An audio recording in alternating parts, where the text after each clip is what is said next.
30 ноября 2025 года, последний день осени.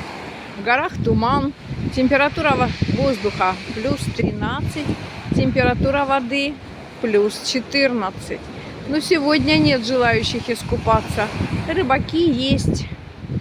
Воскресенье, но людей не сильно много.